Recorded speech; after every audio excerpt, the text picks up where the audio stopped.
Staley. Michael here, no one got the front row in the corner. Only scored 6 there in the fourth. Just what happened from an execution standpoint to allow Kentucky to get back into it late there? Missed some shots. I thought we got in a scramble situation after those missed shots in transition. And then Strack did a great job. I mean, they really got her the ball in her spots, and she delivered. Up here on the front left. Kind of building off of that, this was a season low 60 points for you guys tonight. What did you see that Kentucky gave you trouble on the defensive end, or was it just more offensive missing shots? I don't think it was any different than what we've seen. A little bit of zone they mixed in.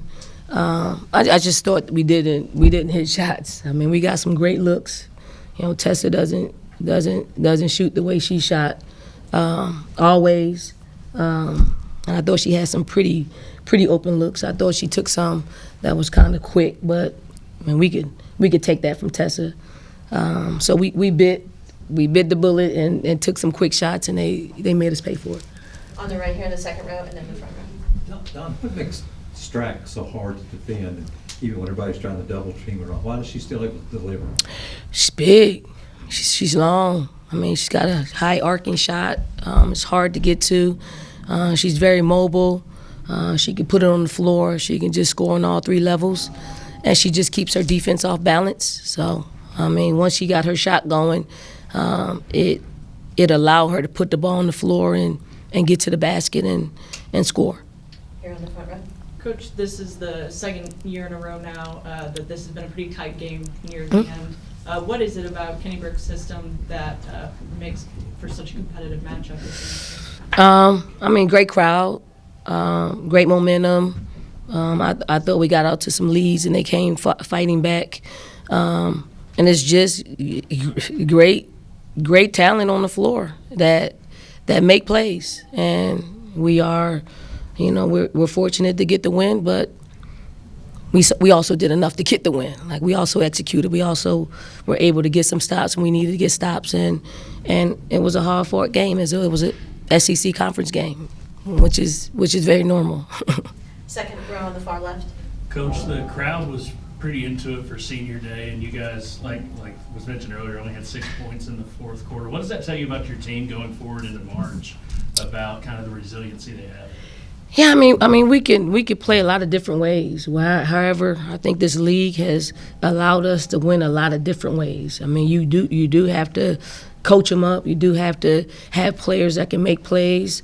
And then I think just defensively. I mean, we only scored 60 points, but to only allow someone 56, that's really saying something as well. So, we can win scoring 80 points. We can win scoring 60 points. I think it's just a confidence builder for us just to have some success in our league. Michael, and then Chris. I know you expected Medina and Strack to play a big role in this game in the paint. Just how do you feel like Medina was able to kind of hold her own and make an impact on the game?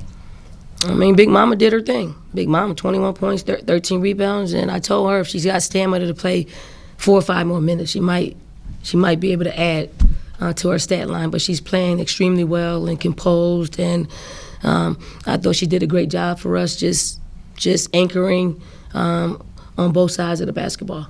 Chris? You mentioned that the Wolves were a product of missing shots. Was it just missing shots, or maybe did the focus wander a little bit being the last game of the season? No. I mean, I thought both teams got a little bit tired. I think when you exert as much energy as both of us did on both sides of the ball trying to get a win, like it takes, the gutting up. And sometimes the gutting up makes your shot a little short. Okay, sometimes it makes you step a little bit slow.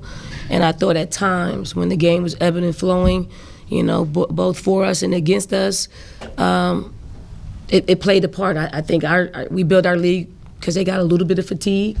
They came back off of a little bit of our fatigue, and it was just that kind of battle. Here on the front row. Don, congratulations. You win the conference again. Your program is such that you can go into opponent's arena, and you mentioned the crowd, great atmosphere. Is that a blessing or a curse to have to face that on the road all the time? That's a blessing. It's all a blessing when as many people come and support women's basketball in this forum, whether they're for or against us.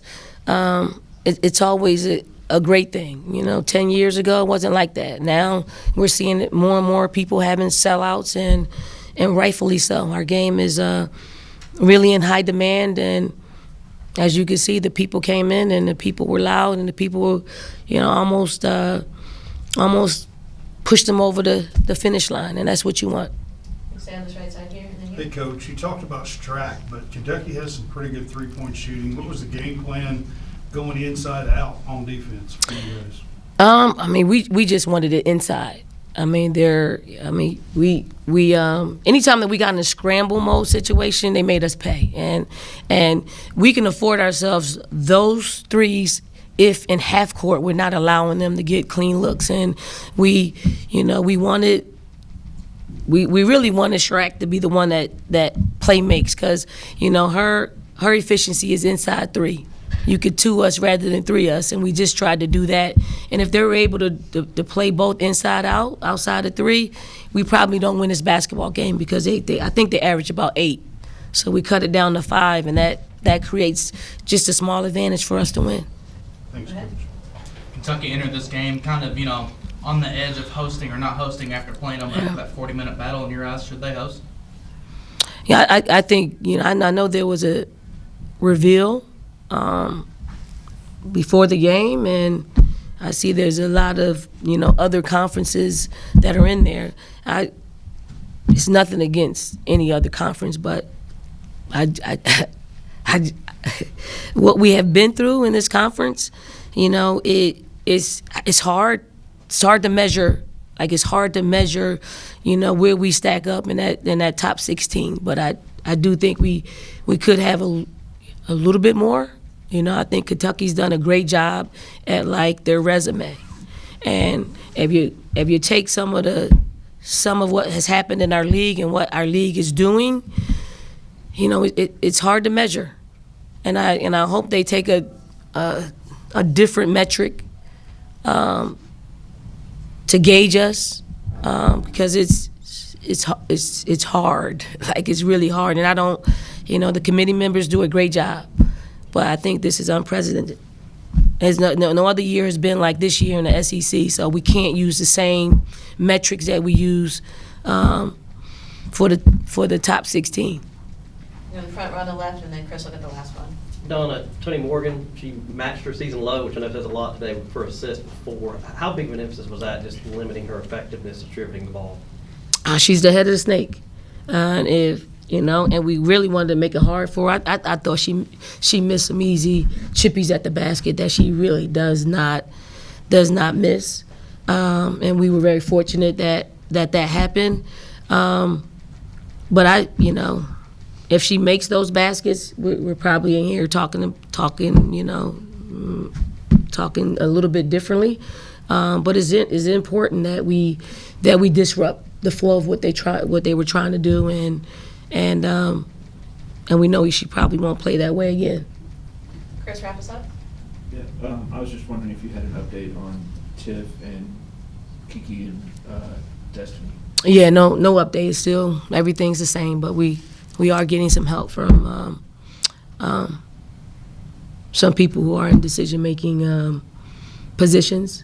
But there's nothing you can do when you can still hear, the things that are going off, the sirens and everything that goes on in a war zone. Have you talked to him this morning? Yes. Thank you, Coach. Thank you, everyone.